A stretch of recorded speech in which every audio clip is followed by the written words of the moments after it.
Ils sont venus alerter les pouvoirs publics. Face à l'augmentation de la cotisation foncière des entreprises, des entrepreneurs se sont mobilisés ce mardi devant le siège de la communauté d'agglomération de Saint-Quentin-en-Yvelines à Trappes.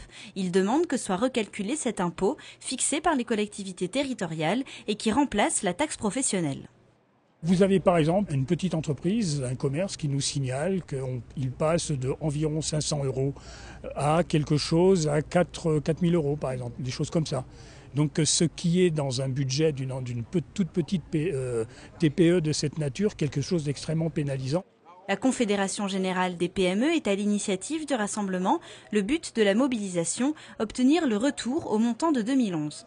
À une heure où on parle beaucoup de la compétitivité des entreprises, qui est effectivement le sujet central dans la gestion de nos entreprises et d'un point de vue de notre économie, il est évident qu'un tel impôt, dont la hauteur aujourd'hui est très variable suivant les entreprises, dont nous avons nous-mêmes du mal à comprendre quelles sont les clés de calcul, augmenter de 20% pour les plus petits jusqu'à 500-600% pour les plus grosses augmentations, c'est quelque chose d'extrêmement pénalisant pour les entreprises.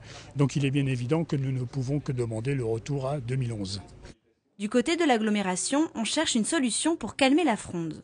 On est bien conscient que pour certaines entreprises, petites entreprises en difficulté, ça pose problème de devoir découvrir cette application de la taxe professionnelle de cette façon-là. C'est pour ça qu'on a pris une délibération que le gouvernement nous permet de prendre pour revoir cette application de cette nouvelle taxe TSF sur les petites entreprises. Cette délibération prévoit que les entreprises auront jusqu'au 15 décembre pour s'acquitter du même montant que celui payé en 2011. Les conditions de paiement seront définies lors du vote du budget de l'agglomération, mardi 18 décembre. En fin d'après-midi, ce mardi, les entrepreneurs ont été reçus en délégation par le président de la communauté d'agglomération.